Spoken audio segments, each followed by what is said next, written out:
Hi friends, good morning. మనం చెప్పుకుంటున్నాం కదా మీనా నవల ఎద్దనపూడి సులోచనారాయణ గారిది. ఇవాళ 24th పార్ట్ వాయిస్ ఓవర్ ఇస్తున్నాను.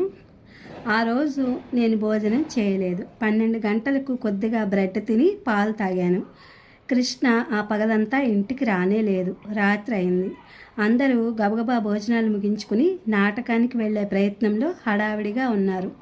నాటకం మొదలవడమే రాత్రి 9 గంటలకు మొదలవుతుంది. అది పూర్తయ్యేసరికి ఎంత టైం అయినా పట్టచ్చు. సీనుకి మధ్య రంగాలంకరణ మార్చడానికి ఒక్కొక్క దానికి కనీసం అరగంట అయినా పడుతుంది. పగలంతా భోజనం చేయకపోవడంతో నాకు చాలా నీరసంగా ఉంది. అయినా అందరితో పాటు నేను తయారయ్యాను. పడుకుని ఉన్న నేను లేచి చీర మార్చుకుని కూర్చోవటం చూసి నుదురు చిట్లించి, "నువ్వెక్కడికి?" అన్నాడు కృష్ణ. "ఇంకెక్కడికి, నాటకానికి" అన్నాను విసుగ్గా. నిజంగా నాకు ఆ క్షణంలో ఆ నాటకం అంటే విసుగ్గానే ఉంది. ఇంట్లో అందరూ బయలుదేరుతుంటే గత్యంతరం లేక నేను బయలుదేరాల్సి వచ్చింది. "మంచిదానివే, ఏం ఈ ఊరు వదిలిపెట్టి వెళ్ళదలుచుకోలేదా నువ్వు? రాత్రంతా నిద్రపోలేదు, పగలంతా టెంపరేచర్ ఉంది. ఈ చల్లటి గాలిలో ఆరు బయట ఎలా కూర్చుంటావు?" "ఎలాగో అలా కూర్చుంటాను, నీకెందుకు ఆ విషయం" అన్నట్టుగా అన్నాను. "జ్వరం తగ్గింది కదట్రా" అంది అత్తయ్య. "అసలు సంగతి నాకు తెలుసు. నన్ను ఒక్కదాన్ని ఇంట్లో వదలటం ఇష్టం లేదు. అలా అని నా కోసం ఆగిపోవడానికి కూడా ఎవరూ సిద్ధంగా లేరు." "ఏమిటమ్మా నువ్వు చెప్పేది? ఈ చల్లటి గాలికి మళ్ళీ ఏదైనా తేడా చేస్తే?" అన్నాడు కృష్ణ. "ఆ వంకతో నేనిక్కడ ఈ ఇంట్లో ఉండిపోతానో అని నేనెక్కడ ఇంట్లో ఉండిపోతాను అని నీ కొడుక్కి భయం అత్తయ్యా" అన్నాను. "నువ్వు నీ ఇష్టంతో కావాలని ఎన్నాళ్ళున్నా నాకు అభ్యంతరం లేదు. కానీ ఏ సుస్థియో చేసి ఎందుకు వచ్చాన్రా భగవంతుడా అనుకుంటూ గత్యంతరం లేనట్టు ఉండడం నిజంగా నాకేమాత్రం ఇష్టం లేదు." "అమ్మా, మీరు బయలుదేరండి, తను రాదు" అన్నాడు సీరియస్గా. "అన్నయ్య, నేను శాలువా తెస్తాను, కప్పుకుని కూర్చుంటుంది. అంతగా అయితే దిండు కూడా పట్టుకొస్తాను, ఆనుకుని కూర్చుంటుంది" అంది రాజేశ్వరి. "ఇంకా నయ్యం, ఒక మంచం పరుపు తెస్తాను, వేసుకుని పడుకుంటుంది అన్నావు కాదు." కృష్ణ అన్న ఆ తీరుకి పిల్లలంతా నవ్వారు. నాకు కూడా నవ్వు వచ్చింది. పెదవులు బిగబట్టి ఆపుకున్నాను. "పోన్లే, నేనుంటాలే, మీరంతా వెళ్ళిరండి" అంది అత్తయ్య. "నువ్వెందుకమ్మా ఉండడం? అందులో సత్యహరిశ్చంద్ర నాటకం. నేనుంటాలే" అంది రాజేశ్వరి. "ఎవరూ ఉండనవసరం లేదు, అందరూ బయలుదేరండి" అన్నాడు కృష్ణ. "ఒక్కరితి ఎలా ఉంటుందిరా?" అంది అత్తయ్య ఇబ్బందిగా నా వైపు చూస్తూ. "ఉండలేకపోవడానికి మనలా పల్లెటూరు మనిషి అనుకున్నావా? అక్కడ అత్తయ్య మామయ్య వెళ్ళిన చోటుకల్లా ఈవిడ గారిని తీసుకెళ్తున్నారంటావా?" నేను నిఠారుగా కూర్చున్నాను. "నాకేం భయం లేదు అత్తయ్య, మీరు వెళ్ళిరండి" అన్నాను కోపంగా, తెగించిన ధైర్యంతో. "అక్కడ అలవాటైన ఇల్లు, ఇక్కడ కొత్త. రాత్రిపూట ఒంటరిగా భయపడి మళ్ళీ ఏదైనా తెచ్చుకుంటే" అంది అత్తయ్య. "అబ్బా అమ్మా, నీ చాదస్తం. సరే, నే ఉంటాను, సరేనా? పదండి, మిమ్మల్ని దింపి వస్తాను" కృష్ణ విసుగ్గా అన్నాడు. అందరూ సమస్య తీరిపోయినట్టుగా చూశారు. రాజేశ్వరి మొగమాటంగా నన్ను వదలలేనట్టుగా తారట్లాడసాగింది. ఇది గమనించిన నేను, "పర్వాలేదు, వెళ్ళు, నాకు బాగా నిద్ర వస్తుంది" అన్నాను. రాజేశ్వరి నిశ్చితంగా వెళ్ళిపోయింది. అందరూ వెళ్ళిపోయిన తర్వాత ఆ ఇంట్లో ఒంటరిగా మిగిలిపోయిన నాకు హఠాత్తుగా గమ్మత్తుగా విచిత్రంగా అనిపించసాగింది. పాపం, ఈ ఊళ్ళో మానసికంగా విశ్రాంతి ప్రసాదించే ఎలాంటి వ్యాపకము లేని వీళ్ళకి ఈ నాటకం అంటే అంత సరదాగా ఉండటంలో నాకేమీ ఆశ్చర్యం కనిపించలేదు. దూరం నుంచి నాటకం దగ్గర పెట్టిన లౌడ్ స్పీకర్లోంచి రకరకాల సినిమా పాటలు వస్తున్నాయి. మధ్య మధ్యలో మైక్ గరగరమని, కీచుమని రకరకాల శబ్దాలు చేస్తోంది. అది వినలేక 2 చెవులు మూసుకున్నాను. కృష్ణ వాళ్ళని దింపి తిరిగి వచ్చేస్తాడు. 4-5 గంటలు మేమిద్దరం ఎవరూ లేని ఇంట్లో రాత్రి వేళ ఒంటరిగా ఉంటాం. ఈ ఊహే నాకెలాగో ఉంది. హఠాత్తుగా నాకు అనుమానం వచ్చింది. కృష్ణ కావాలని నాతో ఈ ఏకాంతం కల్పించుకోలేదు కదా? అత్తయ్యకి వయసు వాళ్ళని ఒంటరిగా వదలకూడదనే అనుమానం కాస్తైనా రాలేదా? అదే మా అమ్మ అయితే ఇలా వదిలేదా? ఎన్ని ఆలోచించేది, ఎన్ని ఊహించేది. ఒకవేళ గత్యంతరం లేక తప్పనిసరిగా వెళ్లాల్సి వస్తే నాకు ఎన్ని జాగ్రత్తలు నేర్పి వెళ్ళేది. ఏం మనుషులు వీళ్ళు! ఆ నాటకం హడావిడిలో అసలు ఏమీ గుర్తున్నట్టే లేదు. అంతవరకు మామూలుగా ఉన్న నేను ఆలోచనలు ఇలా వంకదారి పట్టడంతో ఎలాగో అయ్యి కృష్ణ ఆగమనం కోసం వేచి చూడసాగాను. ఏమంటాడతను? చనువుగా నా చేయి పట్టుకుని నువ్వంటే నాకు ఇష్టం మీనా అంటాడా? చస్తే నమ్మను నేను. నిన్న మొన్నటి వరకు ఇష్టం లేని వాడిగా ఈరోజు ఈ క్షణంలో హఠాత్తుగా ఎలా ఇష్టం వచ్చేస్తుంది? నేను చెయ్యి విదిలించి పారేస్తాను. కటువుగా నిర్లక్ష్యంగా ఏదైనా అనేస్తాను. తొలి యవ్వనంలో ప్రప్రథమంగా పురుషుడితో ఏకాంతంగా గడపబోతున్న సమయం ముందు కన్నెపిల్ల హృదయం ఎలా కంగారు పడుతుందో, ఎంత తికమకగా ఆలోచిస్తుందో నేను కూడా అలాగే అనుభూతి చెందసాగాను. నాకు భయంగా అవ్యక్తంగా కుతూహలంగా ఎలాగో అనిపించసాగింది. అరగంట అయింది, గంట గడిచింది. 2వ గంటలో సగం పైగా తరిగిపోయింది. కృష్ణ తిరిగి రాలేదు. అసలు వచ్చే జాడ కూడా కనిపించలేదు. నిజంగా నాతో ఏకాంతం కోసం తప్పించిపోతున్నవాడైతే ఇంతకాలం వృధా చేస్తాడా? క్రమంగా నాలో వెర్రిమొర్రి ఆలోచనలన్నీ అంతరించాయి. ఆంతర్యం కుదుటపడింది. అతనికి అసలు ఆ ఉద్దేశమే ఉండి ఉండదు. ఎన్నడూ వయసు వచ్చిన మగాళ్లతో ఒక్క క్షణం కూడా ఒంటరిగా గడపని నేను ఆ కుతూహలంతో, ఆ భయంతో ఇదంతా ఊహించుకున్నాను. తలా తోకాలేని నా ఆలోచనలకి నాకే కోపం వచ్చింది, సిగ్గేసింది కూడా. కృష్ణకు కూడా నాటకం చూడాలని ఉందని కేవలం అత్తయ్యని సంతృప్తి పరచడం కోసం రాజు ఎక్కడ మానేస్తుందనే భయంతో అలా అని ఉంటాడు. అతను ఈ పాటికి హాయిగా సర్వం మర్చిపోయి కుర్చీకి అంటుకుపోయి ఆ నాటకం చూస్తుండడంలో లీనమై ఉండొచ్చు. అసలు ఈ ఇంట్లో నేనంటూ ఒకదాన్ని ఒంటరిగా ఉన్నాననే జ్ఞాపకం కూడా అతనికి ఉండకపోవచ్చు. వాళ్ళెవరూ ఇప్పుడప్పుడే ఇంటికి రారు అనే ఊహ నాకు భయాన్ని కలుగజేసింది. దిండు సరిచేసుకుని పడుకున్న నాకు నిద్ర పట్టలేదు. ఎక్కడో ఎవరో నడిచిన శబ్దం వినిపించింది. చటుక్కున లేచి కూర్చున్నాను. వీధి తలుపు దగ్గరగా వేసి ఉంది. లోపలికి ఎవరూ రాలేదు కదూ. ఏమో వీధిలో ఏమోలనైనా నక్కి ఉండి ఈ ఇంట్లో నేను తప్ప అంతా వెళ్ళిపోయారని గ్రహించి లోపలికి వస్తే, నా గొంతు పిసికితే, నా నగలేమని బెదిరిస్తే, అసలే కాస్త ఒంటరిగా కూర్చున్నానంటే నా ఆలోచనలు వంకర టింకరగా పరిగెడతాయి. అంతలో ఒంట్లో బాగోలేకపోతే మరీను. చీకటి పడితే నాకు చచ్చేంత భయం. చూసిన ప్రతిదానికి ఏమిటో ముక్కు చెవులు ఉన్నట్టే కనిపిస్తున్నాయి. మంచం మీద కూర్చున్న నాకు లేచి వెళ్ళి వీధి తలుపు గడియ వేసి రావాలని ఎంతగానో అనిపిస్తోంది. కానీ కాళ్ళు కదలడం లేదు. ఇంతలో ఎక్కడో ఏదో దబేలుమని పడి శబ్దమైంది. మంచం మీద అంతెత్తున ఎగిరిపడినట్టుగా ఉలిక్కిపడ్డాను. శరీరంలో అణువు బిగబట్టి గ్రహణ శక్తిని అంతా 2 చెవుల్లో కేంద్రీకరించి మళ్ళీ ఏదైనా శబ్దం అవుతుందోనని చూడసాగాను. ఏదీ వినిపించలేదు. కానీ మళ్ళీ అడుగుల చప్పుడు, దేన్నో పరా కోస్తున్న ధ్వని. ఎవరైనా లోపలికి వచ్చేసేయలేదు కదా. నేను కూర్చున్నానని ఏం చేయటమా అని ఆలోచిస్తూ నిలబడిపోలేదు కదా. మరి ఆ అడుగుల శబ్దం ఎందుకు ఆగిపోయింది? గదిలో లాంతర వెలుగులో ఉన్న నాకు బయట అంతా చీకటిగా ఉండడంతో ఏం కనిపించలేదు. చివరికి ఎలాగో నాకు నేను ధైర్యం చెప్పుకుని చిన్నప్పుడు మా నాన్న చెప్పిన రాజకుమారుల సాహస కృత్యాలన్నిటినీ గుర్తు చేసుకుంటూ లాంతర తీసుకుని ఎత్తి పట్టుకుని చూస్తూ బయట హాల్లోకి వచ్చాను. లాంతర పట్టుకున్న నా చేయి చలి జ్వరం వచ్చిన వాళ్ళు చేయలా గడగడ వణుకుతూ ఉండడం స్పష్టంగా నాకే కనిపిస్తోంది. నా అనుమానం నిజమే. నేను వృధాగా భయపడలేదు. ముందు గదిలో కిటికీ కుడి పక్కన మూలంగా ఉదయం రాజేశ్వరు నాకు కప్పి ఆవిరి పట్టిన నల్లటి రగ్గు కప్పుకుని ఎవరో నిలబడి ఉన్నారు. శరీరం అంతా రగ్గుతో దాచబడి ఉంది. ఎర్రగా వికృతంగా ఉన్న 2 కళ్ళు మాత్రం నా వైపు క్రూరంగా చూస్తున్నాయి.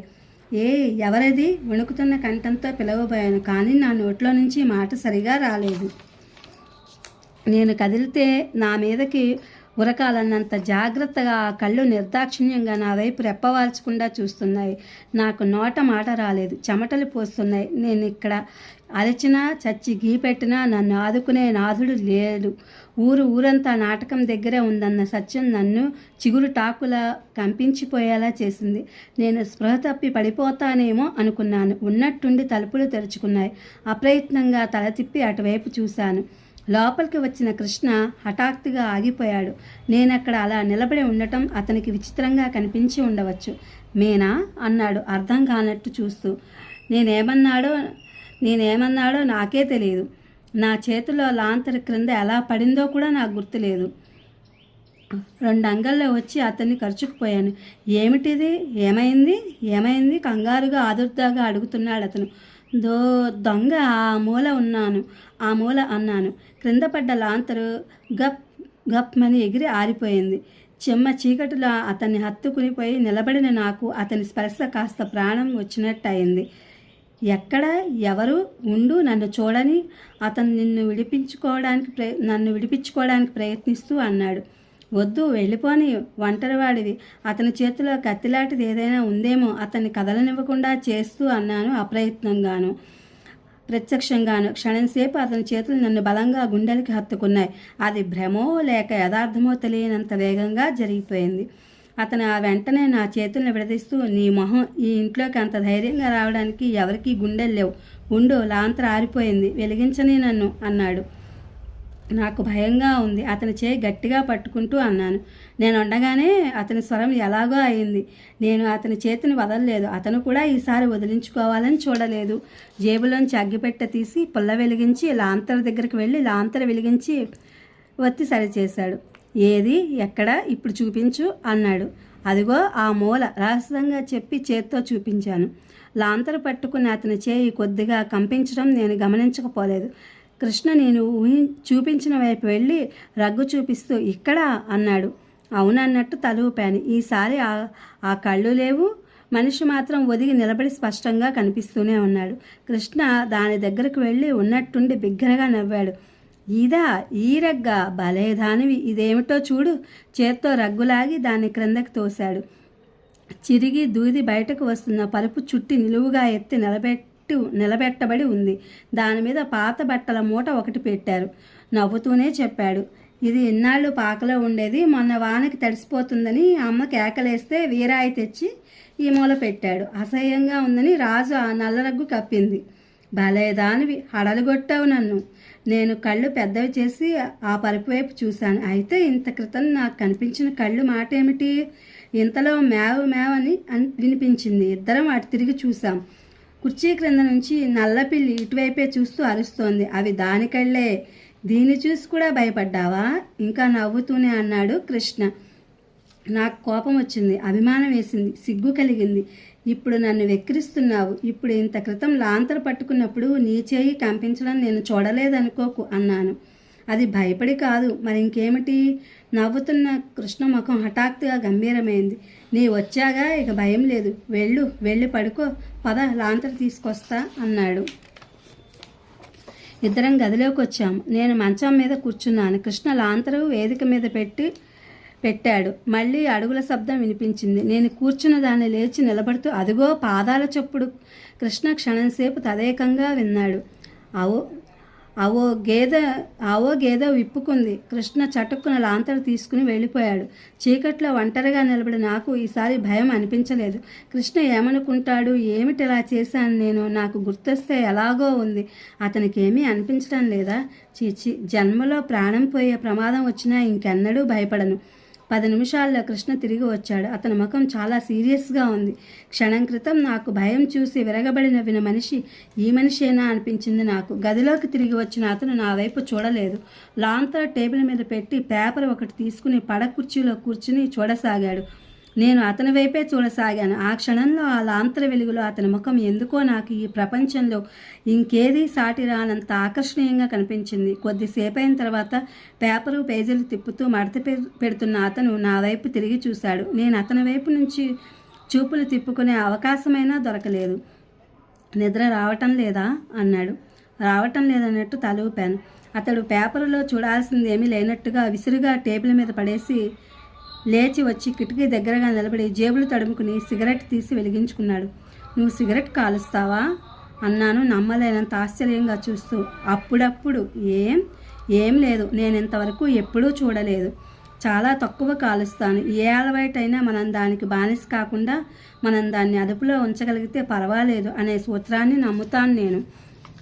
నేను సమాధానం చెప్పలేదు. చాలా రోజుల తర్వాత గోల్డ్ కొరకాల్సిన అవసరం వచ్చింది నాకు. ఈ మధ్య దాదాపు ఈ అలవాటే మర్చిపోయాను. నాకు ఇంకా ఎలాగో ఉంది. అతని వైపు సూటిగా చూడలేకపోయాను. రాజు పెళ్లి విషయంలో నీకేమైనా చెప్పిందా? ఉన్నట్టుండి అడిగాడు అతను. అంటే అదే పిల్లవాడి గురించి, అతను ఎలా ఉన్నాడో. నన్ను అడుగుతావేం? నీ చెల్లెల్ని నువ్వు అడగలేదా? అడిగాను, కానీ కృష్ణ అలా మామూలుగా మాట్లాడి వేరే ప్రసంగంలోకి దింపటంతో నాలో సిగ్గు సంకోచం మెల్లగా వదిలిపోయి దాన్ని ఇష్టాయిష్టాలకి విలువ ఉందా అన్నాను. ఎందుకు లేదు? ఉన్నట్టయితే ఆ సంబంధం మానేసే. కృష్ణ హతాశుడైనట్టు నా వైపు చూశాడు. రాజుని నువ్వు స్వయంగా అడిగావు, అది నీకు సమాధానం చెప్పింది, అయినా నీకు నమ్మకం లేదు, అందుకే నన్ను అడుగుతున్నావు, అవునా? అవునన్నట్టు తల ఊపాడు. అంటే అది చెప్పిన అభిప్రాయం మీద నీకే నమ్మకం లేదన్నమాట. అంత స్పష్టంగా తెలిసి కూడా మళ్ళీ నన్ను అడుగుతావెందుకు? కృష్ణ సమాధానం చెప్పలేనట్టుగా చూసి ఇంకో సిగరెట్ తీసి వెలిగించుకున్నాడు. ముందు ఇది చెప్పు, నువ్వు సుందరిని మనస్ఫూర్తిగానే చేసుకుంటున్నావా? అగ్గిపుల్ల బయట పారైపోతున్న అతను అప్రయత్నంగా ఆగిపోయి నిటారుగా అయ్యాడు. నిజం చెప్పు, పెట్టిస్తున్నట్టుగా అడిగాను. అదేం ప్రశ్న? అడగవలసిన ప్రశ్నే. నీకు మనసు కలిగింది ఆ అమ్మాయి మీదనా లేక ఆ అమ్మాయి ఆస్తి మీదనా?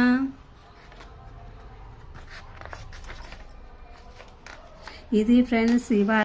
ఏదైతేనే భర్తగా నా విధులను నేను నిర్వర్తించగలిగినప్పుడు ఆ ప్రశ్నే రాదు. అగ్గిపుల్ల విసురుగా అవతల పారేస్తూ అన్నాడు.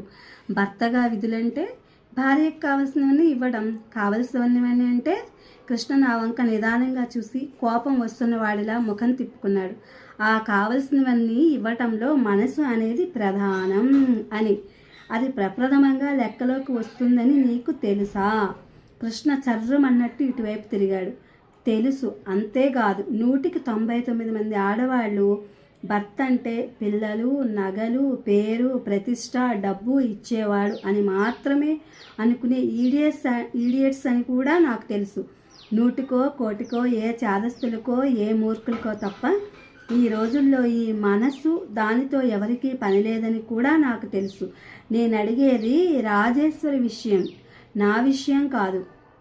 అనుకోకుండా అతడు చూపించిన ఈ ఆవేశానికి నేను క్షణంసేపు నిరుత్తరాలనయ్యాను. కానీ అతని కోపానికి ఏమాత్రం జంకని దానిలా నేను కూడా తీవ్రంగా అడిగాను. నీ విషయానికి రాజేశ్వరికి చాలా సంబంధం ఉందన్న సంగతి నువ్వు మర్చిపోకు. నీ కోసం కాకపోతే అది చస్తే ఒప్పుకునేది కాదు ఈ పెళ్ళికి. నేను ఈ ఊరు వచ్చిన కొత్తల్లో అన్నా చెల్లెళ్ళుగా మీ ఇద్దరి బంధం చూసి ముచ్చటపడ్డాను. నీలాంటి అన్నయ్యని పొందిన రాజేశ్వరి అదృష్టానికి ఈర్షపడ్డాను కూడా. కానీ ఇప్పుడు అనిపిస్తోంది నువ్వు వాళ్ళ మీద చూపే అభిమానం అంతా నటన, లోకుల్ని మోసం చేయడానికి పైన ఆడే నాటకం. నీలాంటి స్వార్థపరుడు అన్నయ్యగా ఉండే కంటే అసలు లేకపోవడం ఉత్తమం. డబ్బు కోసం నిన్ను నువ్వే అమ్ముకోగలిగిన వాడివి నువ్వెందుకైనా చేయగలవు. డబ్బు కోసం నిన్ను నువ్వు అమ్ముకోగలిగిన వాడివి నువ్వింకేదైనా చేయగలవు. నేను ఆశించింది లభించింది. కృష్ణ ముఖంలో గబా రంగులు మారాయి. మీనా అన్నాడు వారిస్తున్నట్టుగా. లేకపోతే ఏమిటిది? ఎంత ఆర్థిక పరిస్థితులు ఒత్తిడి అయితే మాత్రం నీ మనసుకు నచ్చని అమ్మాయిని చేసుకుంటావా? ఆ అమ్మాయికి తెలియదనేగా నీ ధైర్యం. దురదృష్టవశాత్తు ముందు ఎప్పుడైనా ఆ అమ్మాయికి గ్రహింపు జ్ఞానం వస్తే, నువ్వు పెళ్ళాడింది తనని కాదని తన ఆస్తినేనని తెలిస్తే ఎంత మూర్ఖురాలైనా ఎంత ఈడియట్ అయిన ఆడపిల్లే దెబ్బతిన్న త్రాచే అవుతుంది. అప్పుడు మీ ఇద్దరి జీవితాలు ఏమైపోతాయి? కృష్ణ హఠాత్తుగా నవ్వాడు. చాలా అందమైన నవ్వది. ఈ విషయాలన్నీ ఎవరు చెప్పారు నీకు? రాజేనా? దానికి ఈ మధ్య వాగుడు ఎక్కువైపోతుంది. అదేం చెప్పలేదు, నేనే గ్రహించాను. నీకు పుణ్యం ఉంటుంది, దాన్నేమీ అనను. నిన్నే రేపు బండెక్కిస్తాను. దగ్గరగా వస్తూ అన్నాడు. నీ తరం కాదు, రెచ్చగొడుతున్నట్టుగా చూస్తూ అన్నాను. కానీ నా చూపులు కృష్ణ మీద పనిచేయలేదు. జేబులోంచి ఏదో కాగితం తీసి నాకు అందించాడు. ఏమిటిది? టెలిగ్రామ్ మామయ్య ఇచ్చారు. అది చూడకముందే అందులో ఏముందో తెలిసిపోయింది. అయినా యాంత్రికంగా చదివాను. శుక్రవారం బయలుదేరు, శనివారం అమ్మ వస్తోంది అని ఉంది. నాలో శక్తి అంతా ఎవరో ఊదేసినట్టుగా ఎగిరిపోయింది. ఎప్పుడొచ్చింది ఇది? నీరసంగా అడిగాను. మధ్యాహ్నం. నాకు చెప్పలేదేం? నువ్వు బయలుదేరతావని భయపడకు. ఈరోజు గురువారమేగా, శుక్రవారం బయలుదేరి వస్తున్నానని మామయ్యకి నేను టెలిగ్రామ్ ఇచ్చాను. నేను తలెత్తి చూశాను. నాకెదురుగా నిల్చున్న కృష్ణ తదేకంగా నా వైపే చూస్తున్నాడు. క్షణంసేపు మా ఇద్దరి చూపులు కలుసుకున్నాయి. నేనేం మాట్లాడలేదు, అతనేం చెప్పలేదు. నేను మెల్లగా చూపులు విడదీసుకున్నాను. అతని మౌనం వెళ్ళి పడకుర్చీలో కూర్చున్నాడు. ఆ తర్వాత మా ఇద్దరి మధ్య అంతగా ఏం మాటలు జరగలేదు. ఆ రాత్రి నాకు నిద్ర పట్టలేదు. హఠాత్తుగా కలేదో కరిగిపోయినట్టుగా అనిపించసాగింది. ఇది ఫ్రెండ్స్ ఎద్దనపూడి సులోచనారాణి గారి మీనా నవల మొదటి భాగంలో 24th పార్ట్ వాయిస్ ఓవర్ ఇచ్చాను. ఇది మీకు నచ్చుతుంది అనుకుంటున్నా. Please my channel like, share, subscribe and comment. Thank you for watching. Thank you for your support.